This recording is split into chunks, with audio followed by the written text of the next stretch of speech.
ਸਤਿਨਾਮ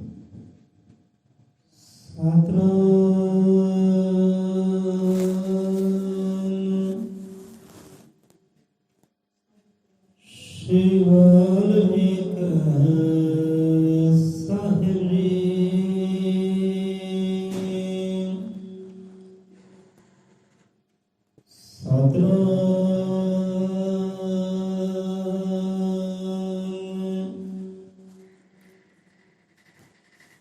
वही एक ब्रह्म वही एक ब्रह्म अजर अमर अंडोल निश्चल पुरुषोत्तम सर्वपूर्णम श्री गुरु वाल्मीकि भगवान जी सया सचराचर।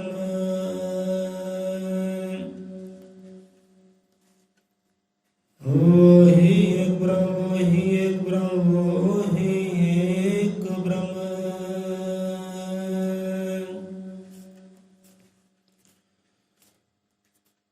हाजिर मत्र कादर्शी श्री गुरु वाल्मीकि दयावान जी शब्द गुरु महाराज सब जीवां दे अंग संग सहाई होण। सुगुਰਾਂ ਦੇ ਨਾਮ ਦਾ ਓਟ ਆਸਰਾ ਲੈਂਦੇ ਹੋਇਆ ਸੋ ਅੱਜ ਦੇ ਸ਼ਬਦ ਵਿਚਾਰ ਸਾਸੰਗ ਆਰੰਭ ਕਰਦੇ ਹਾਂ। बोले सौंदर्य पै अजर त्रिकालदर्शी सृष्टि करता वाल्मीकि दयावान जी की जय। सो रब दे प्यारे अपने शब्दां राही शब्दां विच जो ज्ञान उपजदा ज्ञान दे राही जीवां नूं समझाउण दा यतन करदे ने।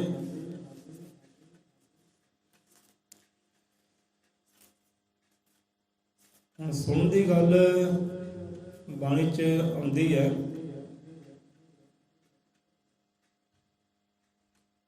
सुनिया सर्व कला प्रधान सरवण से विष्णु महादेवा सरवण से ब्रह्मा कर दे सेवा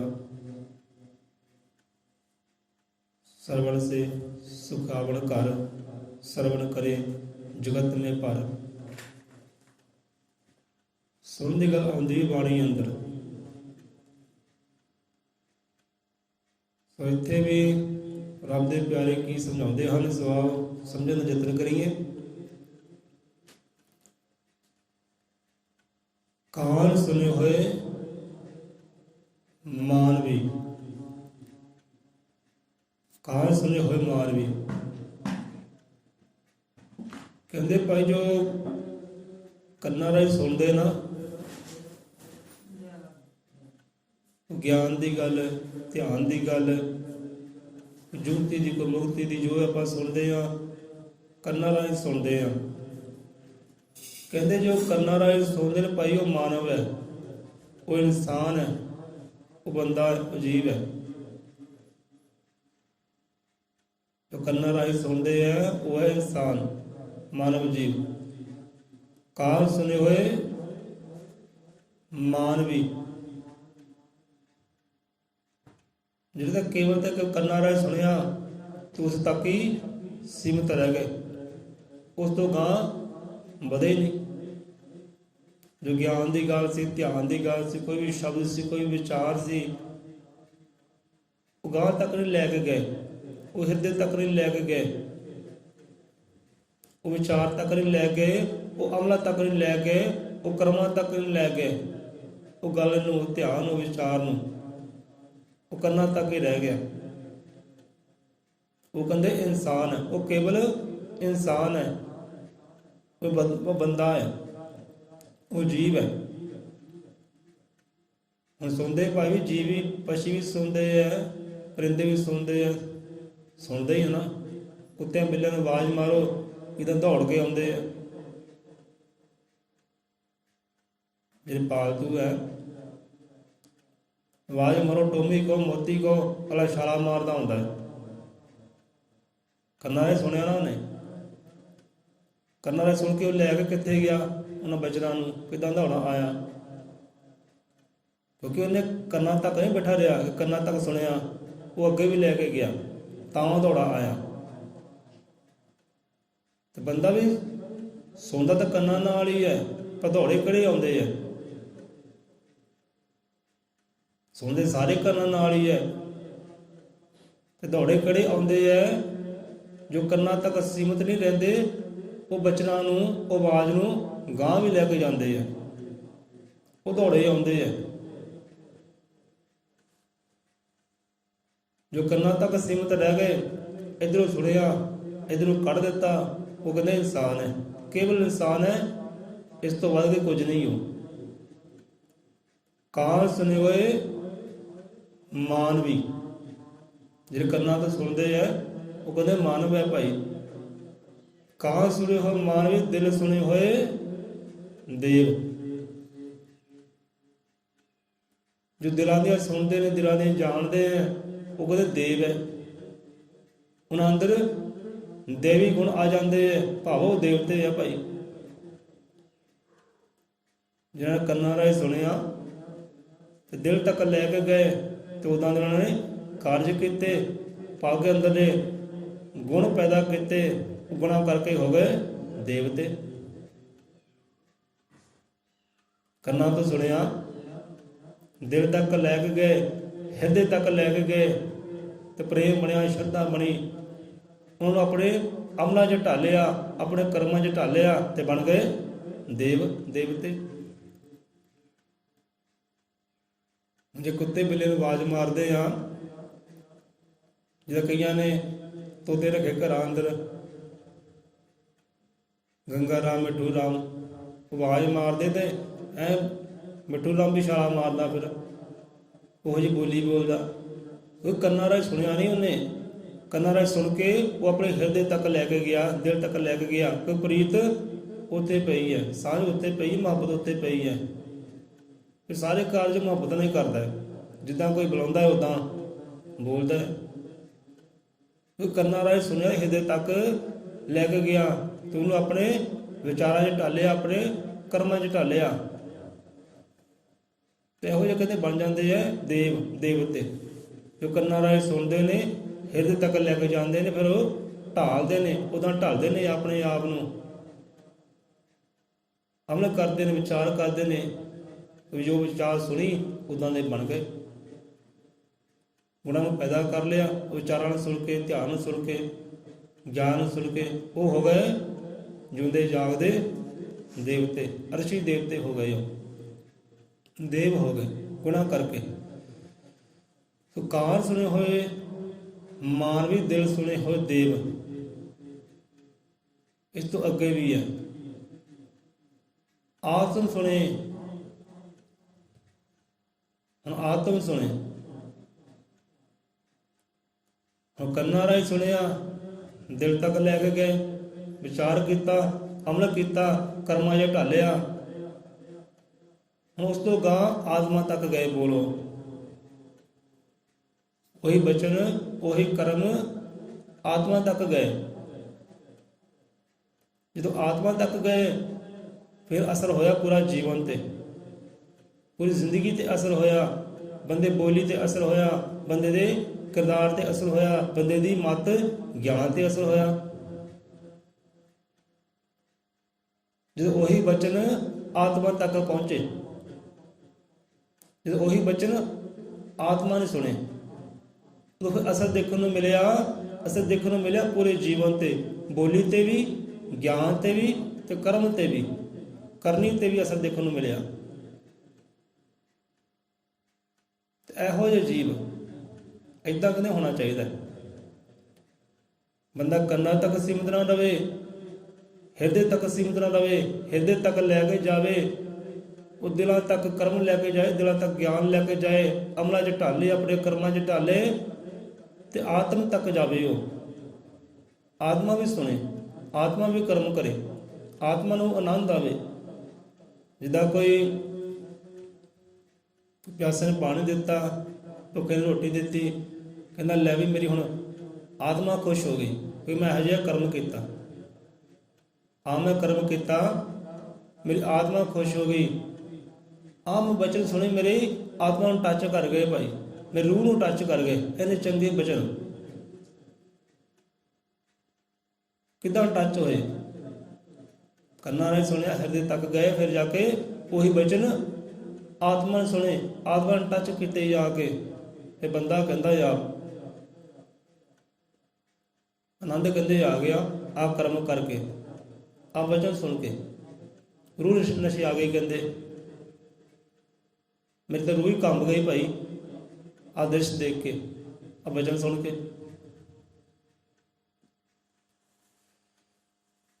ਕਹਿੰਦੇ ਸੁਣੋ ਏਦਾਂ ਦਾ ਕਿ ਸਾਡੀ ਆਤਮਾ ਤੱਕ ਅਸਰ ਜਾਵੇ, ਉਹ ਅਸਰ ਪੂਰੇ ਜੀਵਨ ਤੱਕ ਜਾਵੇ, ਪੂਰੇ ਜੀਵਨ ਚੋਂ ਅਸਰ ਮਿਲੇ, ਆਪ ਨੂੰ ਵੀ ਮਹਿਸੂਸ ਹੋਵੇ, ਆਪ ਦਾ ਜੋ ਸਾਹਮਣੇ ਜੀਵ ਹੈ ਉਹਨੂੰ ਵੀ ਮਹਿਸੂਸ ਹੋਵੇ ਹਾਂ ਵੀ ਅਸਰ ਹੋਇਆ।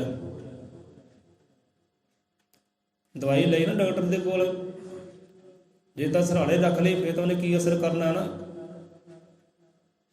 ਤੇ ਜੇ ਖਾ ਲਈ ਫਿਰ ਅੰਗ ਅੰਗ ਤੱਕ ਜਾਂਦੀ ਹੈ,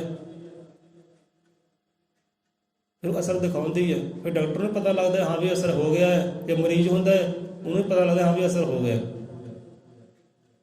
ਜੇ ਖਾਧੀ ਨਾ ਅੰਦਰ ਤੱਕ ਗਈ ਨਾ ਫਿਰ ਹੀ ਅਸਰ ਹੋਇਆ। ਜੇ ਬਾਹਰ ਹੀ ਪਈ ਰਹਿੰਦੀ, ਸਰਾਣੇ ਥੱਲੇ ਪਈ ਰਹਿੰਦੀ ਤੇ ਕਿੱਦਾਂ ਅਸਰ ਕਰਨਾ ਸੀ? ਨਵੇਂ ਪੜ੍ਹਦੇ ਰਹਿੰਦੇ ਹਾਂ ਵੀ ਆਹ ਗੋਲੀ ਦਾ ਆਹ ਨਾਮ, ਆਹ ਕੰਪਨੀ ਦੀ ਹੈ, ਇਹਦੇ ਵਿੱਚ ਆਹ ਚੀਜ਼ਾਂ ਮਿਕਸ ਹੋਈਆਂ ਆ, ਇੰਨੀ ਇਹਦੀ ਉਤਪਤੀ ਹੈ, ਇੱਥੇ ਹੀ ਜਾ ਕੇ ਸਮਾਪਤ ਨਹੀਂ ਹੋਣਾ ਹੈ। ਜੇ ਉਹੀ ਆਪਾਂ ਪੜ੍ਹਦੇ ਰਹਿੰਦੇ, ਉਹੀ ਵਿਚਾਰ ਕਰਦੇ ਰਹਿੰਦੇ ਤੇ ਉਹਨੇ ਅਸਰ ਕੀ ਕਰਨਾ ਸੀ? ਉਹ ਅੰਦਰ ਤੱਕ ਲੈ ਗਏ, ਜਵਾਨ ਦੇ ਰਾਹੀਂ ਗਲੇ ਦੇ ਅੰਦਰ ਗਈ, ਉਹ ਫਿਰ ਜਾ ਕੇ ਅਸਰ ਦਿਖਾਇਆ। ਫਿਰ ਡਾਕਟਰ ਨੂੰ ਪਤਾ ਲੱਗਾ ਤੇ ਮਰੀਜ਼ ਨੂੰ ਪਤਾ ਲੱਗਾ। ਸੋ ਏਦਾਂ ਕਹਿੰਦੇ ਹੋਵੇ, ਏਦਾਂ ਗੁਰਾਂ ਦੀ ਬਾਣੀ ਨੂੰ ਸੁਣੀਏ, ਉਹ ਅੰਮ੍ਰਿਤ ਕਹਾਣੀ ਸੁਣੀਏ, ਗੁਰਾਂ ਦੀ ਸੰਤਾਂ ਦੇ ਗਿਆਨ ਨੂੰ ਏਦਾਂ ਸੁਣੀਏ ਕਿ ਉਹ ਅਸਰ ਤੁਹਾਡੀ ਆਤਮਾ ਤੱਕ ਜਾਵੇ, ਤੇ ਉਹ ਆਤਮਾ ਤੱਕ ਜਦੋਂ ਗਿਆਨ ਆ ਉਹ ਅਸਰ ਪੂਰਾ ਪੂਰਾ ਜੀਵਨ ਦੇਖਣ ਤੇ ਮਿਲੇਗਾ। ਸੋ ਇਹੋ ਜਗ੍ਹਾ ਸੁਣਨਾ ਕਰੀਏ। ਹੁਣ ਕਈ ਪਿਆਰੇ ਕਹਿੰਦੇ ਲੈ ਅਸੀਂ ਪ੍ਰੇਮ ਨਾਲ ਸੁਣਦੇ ਹਾਂ, ਮੁਹੱਬਤ ਨਾਲ ਸੁਣਦੇ ਹਾਂ, ਬੜੇ ਇੱਕ ਮਨ ਚਿੱਤ ਹੋ ਕੇ ਸੁਣਦੇ ਹਾਂ, ਤੇ ਅਸਰ ਨਹੀਂ ਦੇਖਣ ਨੂੰ ਮਿਲਦਾ। ਕਹਿੰਦੇ ਆਪਾਂ ਬਹਿੰਦੇ ਹਾਂ, ਪਿਆਰ ਨਾਲ ਬਹਿੰਦੇ ਹਾਂ, ਮੁਹੱਬਤ ਨਾਲ ਬਹਿੰਦੇ ਹਾਂ, ਸਾਨੂੰ ਪਿਆਰ ਹੈ ਗੁਰਾਂ ਦੀ ਬਾਣੀ ਦੇ ਨਾਲ, ਪਰ ਜੋ ਅਸਰ ਦੀ ਗੱਲ ਕਰਦੇ ਆ ਤਾਂ ਅਸਰ ਮਿਲਦਾ ਹੀ ਨਹੀਂਗਾ। ਭਗਤ ਪਿਆਰ ਨਾਲ ਸੁਣ ਤਾਂ ਲਿਆ, ਕੰਨਾਂ ਨਾਲ ਸੁਣ ਤਾਂ ਲਿਆ, ਹਿਰਦੇ ਤੱਕ ਤਾਂ ਲੈ ਗਏ, ਪਰ ਹਿਰਦੇ ਤੱਕ ਹੀ ਰਹਿ ਗਿਆ, ਉਹ ਆਤਮਾ ਤੱਕ ਗਿਆ ਹੀ ਨਹੀਂ, ਜਿੱਥੇ ਅਸਰ ਕਰਨਾ ਹੀ ਜਾ ਕੇ। ਪਿਆਰ ਨਾਲ ਸੁਣਿਆ ਹੋਇਆ ਵੀ ਕਿਸੇ ਕੰਮ ਨਾ ਆਇਆ,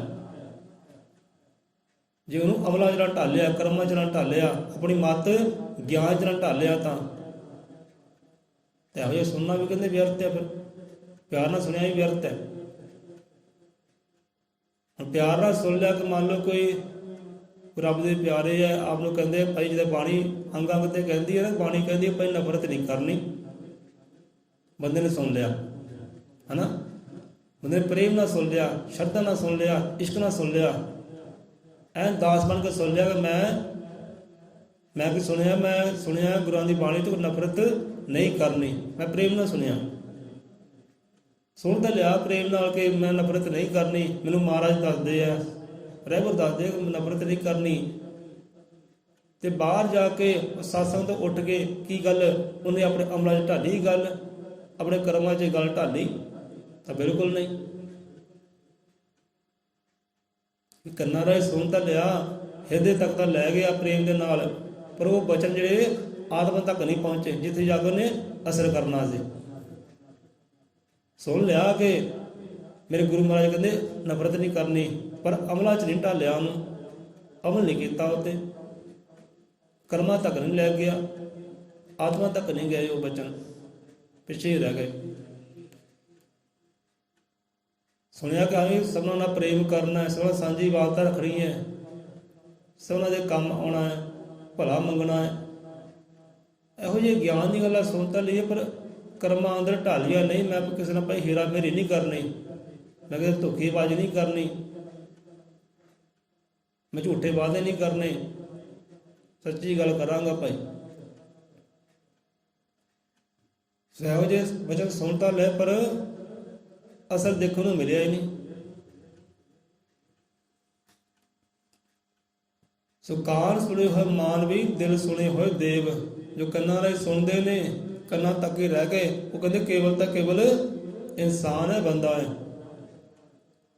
ਜੋ ਕੰਨਾਂ ਤੋਂ ਅੱਗੇ ਗਿਆ, ਹਿਰਦੇ ਤੱਕ ਲੈ ਕੇ ਗਿਆ, ਉਹ ਗੁਣਾਂ ਨੂੰ ਪੈਦਾ ਕਰ ਲਿਆ, ਚੰਗਿਆਈਆਂ ਨੂੰ ਪੈਦਾ ਕਰ ਲਿਆ, ਉਹ ਬਣ ਗਿਆ ਦੇਵਤਾ, ਦੇਵ ਹੋ ਗਿਆ। ਪਰ ਗੁਣ ਵੀ ਕਿਸੇ ਕੰਮ ਨਾ ਆਏ, ਉਹ ਦੇਵੀ ਗੁਣ ਵੀ ਕਿਸੇ ਕੰਮ ਨਾ ਆਏ ਜੇ ਉਹ ਆਤਮਾ ਤੱਕ ਆਪਣੀ ਆਤਮਾ ਨੂੰ ਜਾਣ ਨਾ ਸਕਿਆ। ਨਹੀਂ ਤਾਂ ਦੇਵਤੇ ਵੀ ਹੈ ਨਾ, ਦੇਵਤੇ ਹੈ, ਪਰ ਉਹ ਮੰਜ਼ਿਲ ਤੱਕ ਉਹ ਵੀ ਨਹੀਂ ਪਹੁੰਚੇ ਜਿੱਥੇ ਪਹੁੰਚਣਾ ਚਾਹੀਦਾ ਸੀ। ਭਗਤ ਮੁਕਤੀ ਤੱਕ, ਮੋਕਸ਼ ਦੀ ਪ੍ਰਾਪਤੀ ਉਹਨਾਂ ਨੂੰ ਨਹੀਂ ਹੋਈ। ਉਹ ਆਨੰਦ ਦੀ, ਪਰਮਾਨੰਦ ਦੀ ਪ੍ਰਾਪਤੀ ਉਹਨਾਂ ਨੂੰ ਨਹੀਂ ਹੋਈ। ਦੇਵਤਾ ਬਣ ਗਏ, ਚੰਗਿਆਈਆਂ ਵਾਲੇ ਗੁਣ ਤਾਂ ਪੈਦਾ ਕਰ ਲਏ, ਪਰ ਪਹੁੰਚੇ ਨਹੀਂ ਉਸ ਤੱਕ। ਕਾਨ ਸੁਣੇ ਹੋਏ ਮਾਨਵੀ, ਦਿਲ ਸੁਣੇ ਹੋਏ ਦੇਵ, ਆਤਮ ਸੁਣੇ ਤਦ ਬ੍ਰਹਮ में ਲੀਨ ਹੋਏ ਸੁਖਦੇਵ। ਆਤਮ ਸੁਣੇ ਤਦ ਬ੍ਰਹਮ में, ਜਿਹੜੇ ਆਤਮਾ ਤੱਕ ਬੋਲ ਜਾਂਦੇ ਆ, ਜੋ ਆਪਣੇ ਗੁਰਾਂ ਦੇ ਬਚਨਾਂ ਨੂੰ, ਗੁਰਾਂ ਦੇ ਗਿਆਨ ਨੂੰ ਆਤਮਾ ਤੱਕ ਲੈ ਕੇ ਜਾਂਦੇ ਆ। ਜਦੋਂ ਆਤਮਾ ਤੱਕ ਜਾਂਦੇ ਆ, ਫਿਰ ਪੂਰਾ ਦਾ ਪੂਰਾ ਅਸਰ ਦੇਖਣ ਨੂੰ ਮਿਲਦਾ ਹੈ, ਪੂਰਾ ਜੀਵਨ ਤੇ ਅਸਰ ਦੇਖਣ ਨੂੰ ਮਿਲਦਾ ਹੈ, ਕਿਰਦਾਰ ਤੇ ਅਸਰ ਦੇਖਣ ਨੂੰ ਮਿਲਦਾ ਹੈ, ਸੋਚ ਮਤ ਤੇ ਅਸਰ ਮਿਲਦਾ ਹੈ। ਜਦੋਂ ਇਹੋ ਜਿਹਾ ਅਸਰ ਹੁੰਦਾ ਹੈ ਨਾ, ਫਿਰ ਬੰਦਾ ਬ੍ਰਹਮ ਦੇ ਵਿੱਚ ਲੀਨ ਹੋ ਜਾਂਦਾ ਹੈ। ਇਹ ਬੂੰਦ ਸਾਗਰ ਹੋ ਜਾਂਦੀ ਹੈ, ਜੋ ਸਾਰੇ ਕਾਰਜ ਆਤਮਾ ਕਰਦੀ ਹੈ। ਇਹ ਬਚਨ ਗਿਆਨ ਆਤਮਾ ਤੱਕ ਜਾਂਦਾ ਹੈ, ਇਹ ਛੂਹ ਜਾਂਦੇ ਆਤਮਾ ਨੂੰ। ਸੰਤਾਂ ਰਹਿਬਰਾਂ ਦੇ ਬੋਲ ਉਦੋਂ ਫਿਰ ਬੂੰਦ ਸਾਗਰ ਹੋ ਜਾਂਦੀ ਹੈ। ਕੋਈ ਫਰਕ ਨਹੀਂ ਰਹਿ ਜਾਂਦਾ ਬ੍ਰਹਮ ਵਿੱਚ ਤੇ ਜੀਵ ਦੇ ਵਿੱਚ। ਆਤਮ ਸੁਣੇ ਤਦ ਬ੍ਰਹਮ में ਲੀਨ ਹੋਵੇ ਸੁਖਦੇਵ। ਸੰਤ ਹੋਇਆ ਸੁਖਦੇਵ ਜੀ, ਉਹਨਾਂ ਦਾ ਬਚਨ ਹੈ। ਦੇਖੋ ਕਿੰਨਾ ਪਿਆਰ ਨਾਲ ਸਮਝਾਉਂਦੇ ਆ। ਕਈ ਵਾਰ ਏਦਾਂ ਹੁੰਦਾ ਹੈ, ਅਸੀਂ ਆਪਣੇ ਜੀਵਨ ਨੂੰ ਦੇਖਦੇ ਹਾਂ ਭਾਈ, ਪਹਿਲਾਂ ਹੀ ਆਪਾਂ ਗੱਲ ਕੀਤੀ ਹੈ, ਆਪਣੇ ਜੀਵਨ ਨੂੰ ਵੇਖਦੇ ਹਾਂ ਤੇ ਸਾਡੀਆਂ ਅੱਖਾਂ ਚੋਣ ਲੱਗ ਪੈਂਦੀਆਂ, ਹੰਝੂ ਆ ਜਾਂਦੇ ਆ ਕਿ ਬੰਦਿਆਂ ਤੋਂ ਕੀ ਸੀ ਤੇ ਕੀ ਹੋ ਗਿਆ। ਸ਼ੁਕਰਾਨੇ ਨਿਕਲਦੇ ਆ, ਉਹ ਰੱਬ ਦੇ ਸ਼ੁਕਰਾਨੇ ਨਹੀਂ ਨਿਕਲਦੇ, ਆਪਣੇ ਸਤਿਗੁਰ ਦੇ ਸ਼ੁਕਰਾਨੇ ਨਿਕਲਦੇ ਆ ਕਿ ਸਤਿਗੁਰ ਮਹਾਰਾਜ ਸ਼ੁਕਰ ਹੈ ਤੇਰਾ। ਇਹ ਚਿੱਕੜ ਭਰੇ ਨੂੰ ਚਰਨਾਂ ਨਾਲ ਲਾਇਆ, ਇਹ ਮਤ ਸਮਤ ਬਖਸ਼ੀ, ਆਪਣੇ ਸ਼ਬਦਾਂ ਦਾ ਗਿਆਨ ਫੂਕਿਆ ਅੰਦਰ, ਉਹਦਾ ਅਸਰ ਹੈ। ਇਹ ਤੇਰੇ ਗਿਆਨ ਦਾ ਅਸਰ ਹੈ, ਤੇਰੀ ਬਾਣੀ ਦਾ ਅਸਰ ਹੈ, ਤੇਰਾ ਸ਼ੁਕਰ ਹੈ। ਕਈ ਵਾਰ ਅਸੀਂ ਹੰਝੂ ਘੇਰੇ ਆਪਣੀ ਅੱਖੀਆਂ ਵਿੱਚੋਂ ਤਾਂ ਸ਼ੁਕਰਾਨਾ ਕਰਦੇ ਹਾਂ। ਇਹ ਅਸਰ ਕਿੱਦਾਂ ਹੁੰਦਾ? ਜਦੋਂ ਗੁਰਾਂ ਦੇ ਬਚਨ, ਗੁਰਾਂ ਦੇ ਸ਼ਬਦ ਆਤਮਾ ਤੱਕ ਜਾਂਦੇ ਆ, ਫਿਰ ਪੂਰਾ ਜੀਵਨ ਦੇ ਅਸਰ ਦੇਖਣ ਨੂੰ ਮਿਲਦਾ ਹੈ। ਬੰਦੇ ਕਿਰਦਾਰ ਤੇ, ਸੋਚ ਤੇ, ਮਤ ਤੇ ਅਸਰ ਦੇਖਣ ਨੂੰ ਮਿਲਦਾ ਹੈ। ਸੋ ਬਚਨ ਇਹੀ ਸਿੱਖਿਆ ਦਿੰਦੇ ਆ, ਭਾਈ ਸੁਣੋ ਕੰਨਾਂ ਦੇ ਨਾਲ, ਪਰ ਕੰਨਾਂ ਤੱਕ ਨਾ ਰਹਿ ਜਾਏ, ਉਹ ਦਿਲ ਤੱਕ ਵੀ ਜਾਵੇ। ਦਿਲ ਤੱਕ ਨਾ ਜਾਵੇ, ਉਹ ਦਿਲ ਤੋਂ ਗਾਂ ਆਤਮਾ ਤੱਕ ਵੀ ਜਾਵੇ, ਜਿੱਥੇ ਉਹਨੇ ਜਾ ਕੇ ਅਸਰ ਕਰਨਾ ਹੈ। ਸੋ ਬਹੁਤੇ ਜੀਵ ਕੰਨਾਂ ਤੱਕ ਰਹਿ ਜਾਂਦੇ ਆ, ਬਹੁਤੇ ਜੀਵ ਦਿਲ ਤੱਕ ਰਹਿ ਜਾਂਦੇ ਆ। ਕੋਈ ਬਿਰਲਾ ਹੁੰਦਾ ਹੈ ਅਸਮਾਨੀ ਰੂਹ ਵਾਲਾ, ਜਿਹਦਾ ਅਸਰ ਆਤਮਾ ਤੱਕ ਪਹੁੰਚਦਾ ਹੈ। ਜੋ ਆਤਮਾ ਸੁਣਦੀ ਹੈ, ਜੋ ਆਤਮਾ ਕਰਦੀ ਹੈ, ਉਹ ਕਹਿੰਦੇ ਬਿਰਲੇ ਹੁੰਦੇ ਆ। ਸੋ ਅੱਜ ਦਾ ਸਿੱਖਿਆ, ਅੱਜ ਦਾ ਗਿਆਨ ਇਹੀ ਹੈ, ਭਾਈ ਧਾਰਨ ਕਰੋ। ਕਾਨ ਸੁਣੇ ਹੋਏ ਮਾਨਵੀ, ਦਿਲ ਸੁਣੇ ਹੋਏ ਦੇਵ, ਆਤਮ ਸੁਣੇ ਤਦ ਬ੍ਰਹਮ में ਲੀਨ ਹੋਏ ਸੁਖਦੇਵ। ਜੋ ਆਤਮਾ ਕਰਕੇ ਸੁਣਦੇ ਆ ਨਾ, ਉਹੀ ਕਹਿੰਦੇ ਬ੍ਰਹਮ ਵਿੱਚ ਲੀਨ ਹੁੰਦੇ ਆ। ਉਹ ਖੁਦ ਬ੍ਰਹਮ ਹੋ ਜਾਂਦੇ ਆ, ਬੂੰਦ ਸਾਗਰ ਹੋ ਜਾਂਦੀ ਹੈ, ਫਰਕ ਨਹੀਂ ਕੋਈ ਰਹਿ ਜਾਂਦਾ। ਜੇ ਚਾਹੁੰਦੇ ਹੋ ਕਿ ਇਹ ਬੂੰਦ ਸਾਗਰ ਹੋ ਜਾਏ, ਫਿਰ ਤਾਂ ਭਾਈ ਗੁਰੂਆਂ ਦਾ ਗਿਆਨ ਆਤਮਾ ਤੱਕ ਲੈ ਕੇ ਜਾਓ। ਆਪਣੇ ਕਰਮਾਂ ਵਿੱਚ ਢਲ ਨਾ ਕਰੋ, ਆਪਣੀ ਮਤ ਗਿਆਨ ਵਿੱਚ ਢਲ ਨਾ ਕਰੋ, ਤਾਂ ਹੋ ਸਕਦਾ। ਠੀਕ ਹੈ, ਚਲੋ ਇੱਥੇ ਰਸਨਾ ਨੂੰ ਵਿਸ਼ਰਾਮ ਦਿੰਦੇ ਆ। ਮਹਾਰਾਜ ਇੰਨੀ ਕਿ ਹਾਜ਼ਰੀਆਂ ਦਰ ਪ੍ਰਵਾਨ ਕਰੇ ਕਿ ਮਹਾਰਾਜ ਸਭ ਜੀਵਨ ਨੂੰ ਰੱਬੀ ਸਤਸੰਗ ਬਖਸ਼ੀ ਕਰੇ। ਕਿਉਂਕਿ ਜਿਹੜਾ ਰਹਿਣ ਤਾਂ ਸਤਸੰਗ ਵਿੱਚ ਮਿਲ ਜਾਣੀਆਂ ਨਾ, ਉਹ ਸਾਨੂੰ ਰਹਿਣ ਤੱਕ ਹੋਰ ਪਾਸਿਓਂ ਨਹੀਂ ਮਿਲਣੀਆਂ। ਜੇ ਹੁਣੇ ਬਾਣੀ ਉਚਾਰਨ ਕਰਦੇ ਕਹਿਆ ਸਤਸੰਗ ਦੀ ਗੱਲ ਆਈ ਨਾ, ਕਹਿੰਦੇ ਵਡਭਾਗੀ ਰੂਹ ਜੋ ਸਤਸੰਗ ਨਾਲ ਜੁੜ ਪੈਂਦੀ ਹੈ। ਵਡਭਾਗੇ ਆ ਕਰਮਾਂ ਵਾਲੇ ਆ ਕਹਿੰਦੇ ਜੋ ਸਤ ਸੰਗ ਨਾਲ ਜੁੜਦੇ ਆ। ਕਿ ਸਤਸੰਗ ਵਿੱਚ ਸਾਨੂੰ ਇਹੋ ਜਿਹੇ ਢੰਗ ਤਰੀਕੇ ਮਿਲਦੇ ਆ ਕਿ ਸਾਡਾ ਜੀਵਨ ਚੇਂਜ ਹੋ ਜਾਏ, ਇਹ ਮੱਤ ਚੇਂਜ ਹੋ ਜਾਏ, ਕਿਰਦਾਰ ਚੇਂਜ ਹੋ ਜਾਏ, ਇਹ ਬੂੰਦ ਸਾਗਰ ਹੋ ਜਾਏ। ਇਹ ਨੁਕਤੇ ਜੋਤੀਆਂ ਸਾਨੂੰ ਸਤਸੰਗ ਵਿੱਚੋਂ ਮਿਲਦੀਆਂ, ਗੁਰੂ ਪਾਸੇ ਨੂੰ ਮਿਲਣੀਆਂ। ਸੋ ਇਸ ਕਰਕੇ ਰੱਬੀ ਸਤਸੰਗ ਹੈ, ਜੀਵਨ ਨਿਖਾਰਨ ਵਾਲਾ, ਸਵਾਰਨ ਵਾਲਾ ਉਹ ਸੰਤਾਂ ਦੇ ਵਚਨ ਹੈ, ਸੰਤਾਂ ਦੇ ਸ਼ਬਦ ਹੈ, ਭਾਈ ਸੰਤਾਂ ਦਾ ਗਿਆਨ ਹੈ। ਬੋਲੇ 100 ਰੁਪਏ ਅਜ਼ਰਮਤ ਕਾਲਦਰਸ਼ੀ ਸ੍ਰਿਸ਼ਟੀ ਕਰਤਾ ਵਾਲਮੀਕ ਦਇਆਵਾਨ ਜੀ ਕੀ ਜੈ।